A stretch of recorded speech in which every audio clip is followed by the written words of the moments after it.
दोस्तों, यह टॉपिक आपके लिए बहुत ही महत्वपूर्ण होने वाला है क्योंकि इस टॉपिक में हम लेकर आए हैं केमिस्ट्री के मोस्ट इम्पॉर्टेंट क्वेश्चन। और हम सभी केमिस्ट्री के जितने भी टॉपिक हैं, हम हर एक टॉपिक से क्वेश्चन कराएंगे, यानी कि केमिस्ट्री से जितने भी क्वेश्चन बनने वाले हैं हम सभी कवर कराएंगे। और यह जो टॉपिक है आपको हर एक एग्ज़ाम में हेल्पफुल होगा, जैसे कि आपका एसएससी हो, बैंक हो, रेलवे हो या कोई भी एग्ज़ाम हो, सभी के लिए महत्वपूर्ण होगा। सो हेलो गाइस, स्वागत है आपका अपना चैनल उपेंद्र मैथ में। यदि आप हमारे चैनल पर नए तो प्लीज़ चैनल को सब्सक्राइब कर लें, बेल आइकन को प्रेस कर लें ताकि हमारे द्वारा डाले गए वीडियो की अपडेट आपको मिलते रहें। यह हमारा पार्ट 1 होगा केमिस्ट्री का। इसी प्रकार से हम कई पार्ट में केमिस्ट्री के सारे क्वेश्चन कंप्लीट कराएंगे ताकि हमें सारे क्वेश्चन कवर हो जाए, क्योंकि हमें हर एक टॉपिक से क्वेश्चन लेना है, तो हम सभी क्वेश्चन को कवर कराएंगे। तो चलिए स्टार्ट करते हैं आज का क्वेश्चन। निम्नलिखित में से किसके अणुओं के बीच आकर्षण बल अधिकतम होता है? ऑप्शन ए है आपका द्रव, बी है गैस, सी है प्लाज्मा और डी है ठोस। तो इसका राइट आंसर हो जाएगा आपका डी, यानी कि ठोस के अणुओं के बीच में आकर्षण बल क्या होता है? अधिक होता है। पदार्थ के संदर्भ में निम्न में से कौन सा कथन सही नहीं है? इसका राइट आंसर हो जाएगा ऑप्शन ए। देख लेते हैं, पदार्थ के कणों के बीच कोई आकर्षण बल नहीं होता, यह आपका गलत है। ठीक है, पदार्थ के कणों के बीच में आकर्षण बल होता है। ठीक है, जैसे कि आपका ठोस हो गया, द्रव हो गया, गैस हो गया। जो ठोस में होता है उसमें आकर्षण बल अधिक होता है, उससे कम होता है आपका द्रव में, और सबसे कम आपका गैस में होता है। ठीक है, ठोस के कणों के संदर्भ में निम्न से क्या सही है? तो इसका राइट आंसर हो जाएगा ऑप्शन सी, यानी कि व्यवस्थित तरीके से विन्यासित होते हैं। ठीक है, ऑप्शन ए देख लेते हैं कि ये आदर्शिक रूप से गतिशील होते हैं, ये गलत हो जाएगा। उनके बीच बड़े अंतराल होते हैं, यह भी गलत हो जाएगा। और उनमें न्यूनतम आकर्षण होता है, यह भी गलत हो गया। न्यूनतम नहीं होता है, अधिकतम आकर्षण होता है। ठीक है, यानी कि राइट आंसर ऑप्शन सी होगा, व्यवस्थित तरीके से विन्यासित होते हैं। अभी तक वैज्ञानिकों द्वारा पदार्थ की कितनी अवस्थाएं तय की गई हैं?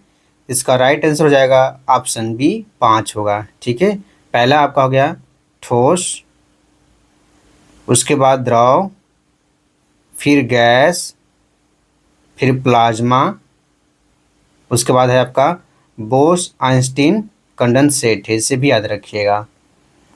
अगला क्वेश्चन, डैश में विसरण अत्यधिक तीव्रता से होता है? ऑप्शन ए है ठोसों में, बी है आपका द्रवों में, सी है गैसों में और डी है प्लाज्मा में। तो इसका राइट आंसर ऑप्शन सी हो जाएगा, गैसों में विसरण अधिक तीव्रता से होता है। डैश एक शुद्ध पदार्थ है? तो ऑप्शन ए है आपका चीनी का घोल, बी है मीथेन, सी है आपका दूध और डी है वायु। तो इसका राइट आंसर ऑप्शन बी हो जाएगा। मीथेन का होता है आपका शुद्ध पदार्थ है, इसका फार्मूला होता है CH4, जिसे हम मीथेन कहते हैं। ठीक है, यह शुद्ध पदार्थ है। बाकी आपका चीनी घोल शुद्ध पदार्थ नहीं है, दूध भी शुद्ध पदार्थ नहीं है, क्योंकि दूध में पानी के साथ क्या घुला होता है? फैट घुला होता है। ठीक है, उसके बाद है आपका वायु। वायु में भी बहुत सारे गैसें होती है, इसलिए यह भी शुद्ध पदार्थ नहीं है, क्योंकि निश्चित अनुपात में नहीं होता है। अगला क्वेश्चन, मिश्रण प्रकृति में डैश हो सकते हैं? इसका राइट आंसर ऑप्शन ए समांगी, बी विषमांगी, सी समांगी और विषमांगी दोनों और डी शुद्ध पदार्थ। तो याद रखिएगा, इसका राइट आंसर ऑप्शन सी हो जाएगा, यानी कि समांगी और विषमांगी दोनों होते हैं। अगला क्वेश्चन, एक मिश्र धातु किसका उदाहरण है? ऑप्शन ए है कोलाइडल विलयन का, बी है पायस का, सी है ठोस विलयन का और डी है विविध मिश्रण का। तो इसका राइट आंसर हो जाएगा, जो मिश्र धातु है आपका ठोस विलयन का उदाहरण है। ठीक है, अगला क्वेश्चन, निम्नलिखित में से कौन सा विषमांगी मिश्रण है?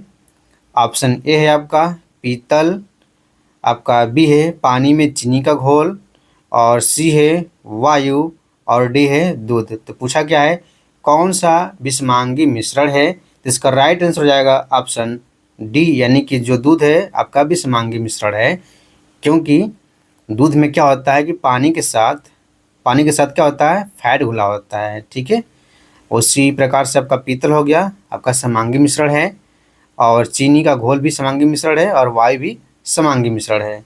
अगला क्वेश्चन, समान पदार्थों में भौतिक अवस्था में शामिल नहीं है? उसे हम क्या कहते हैं? तो इसका राइट आंसर हो जाएगा ऑप्शन ए, उसे हम कोलाइड कहते हैं। अगला क्वेश्चन, हवा एक डैश है, तो हवा क्या है आपका? ऑप्शन ए है शुद्ध मिश्रण, बी है केवल मिश्रणों का मिश्रण, सी है केवल तत्वों का मिश्रण, और डी है आपका दोनों तत्वों और यौगिकों का मिश्रण। यानी कि इसका राइट आंसर ऑप्शन डी हो जाएगा। हवा जो है आपका तत्व और यौगिक दोनों का मिश्रण है। इसमें आपका कार्बन डाइऑक्साइड भी पाया जाता है जो कि आपका यौगिक है, और तत्व भी पाया जाता है जैसे आपका आर्गन हो गया, नियान हो गया, ये सब भी पाए जाते हैं। अगला क्वेश्चन, जब दो तरल पदार्थ एक दूसरे में घुलते नहीं और सॉल्यूशन नहीं बनाते तो उसे क्या कहते हैं? तो इसका राइट आंसर हो जाएगा ऑप्शन सी, उसे हम अमिश्रणी कहते हैं। ठीक है। अगला क्वेश्चन, शक्कर के घोल में शक्कर एक क्या है? तो शक्कर के घोल में शक्कर एक आपका घुला हुआ पदार्थ है, यानी कि इसका राइट आंसर ऑप्शन बी हो जाएगा। विलायक उसे कहते हैं जिसमें कोई द्रव मतलब कोई पदार्थ घुलता है, जैसे आपका पानी में चीनी घोल दिया तो पानी क्या हो गया? विलायक हो गया, लेकिन चीनी क्या हो गया? विलेय हो गया। ठीक है। अगला क्वेश्चन, रेत और चीनी का मिश्रण डैश का एक उदाहरण है, तो यह कैसा उदाहरण है? विजातीय मिश्रण का। ठीक है।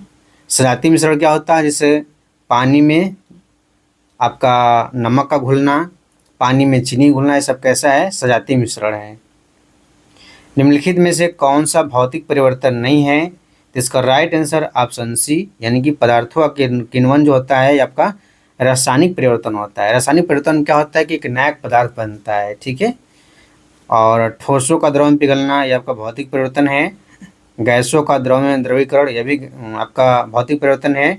और द्रवों का गैसों में वाष्पीकरण यह भी आपका भौतिक परिवर्तन है। भौतिक परिवर्तन में क्या होता है कि हम किसी भी पदार्थ को हम पुनः वापस प्राप्त कर सकते हैं, जैसे कि बर्फ़ का पिघलना, तो बर्फ़ पिघलने के बाद क्या बनता है? पानी बनता है, उसको हम पुनः बर्फ़ बना सकते हैं।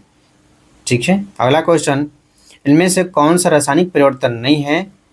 ऑप्शन ए है ईंधन का दहन, और ऑप्शन बी है अम्लीकृत जल का वैद्युत अपघटन, सी है ऑक्सीकरण जैसे लोहे में जंग लगना, और डी है प्लेटिनम तार का जलना।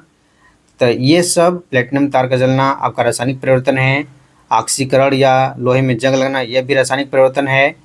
ईंधन का दहन यह भी रासायनिक परिवर्तन है, लेकिन अम्लीकृत जल का वैद्युत अपघटन यह आपका रासायनिक परिवर्तन नहीं है, यानी कि राइट आंसर ऑप्शन बी हो जाएगा। इनमें से कौन सा एक रासायनिक परिवर्तन है? ऑप्शन ए मक्खन का खट्टा होना, तो यह आपका राइट आंसर हो जाएगा। मक्खन का खट्टा होना आपका रासायनिक परिवर्तन है। कार्बन डाइऑक्साइड में सूखी बर्फ बनना यह आपका भौतिक परिवर्तन है। और एक प्लेटिनम तारा गर्म होना यह भी भौतिक परिवर्तन है। और लोहे का चमकीकरण यह भी भौतिक परिवर्तन ही है। लोहे में जंग लगना इनमें से किसका समान उदाहरण है? ऑप्शन ए है भौतिक परिवर्तन, बी है ऊष्माक्षेपी परिवर्तन, सी है ऊष्माग्राही परिवर्तन, और डी है रासायनिक परिवर्तन। तो लोहे में जंग लगना आपका रासायनिक परिवर्तन होता है। अगला क्वेश्चन, इनमें से कौन सा रासायनिक परिवर्तन का एक उदाहरण है? ऑप्शन ए है ऊर्ध्वपातन, बी है क्रिस्टलीकरण, सी है आपका निष्क्रियकरण, और डी है आसवन। तो जो रासायनिक परिवर्तन है वह आपका है निष्क्रियकरण, जिसे हम न्यूट्रलाइजेशन कहते हैं, यानी कि ऑप्शन सी राइट आंसर हो जाएगा। अगला क्वेश्चन है आपका, डैश एक रासायनिक परिवर्तन नहीं है। एक अंडा का पकना यह रासायनिक परिवर्तन है।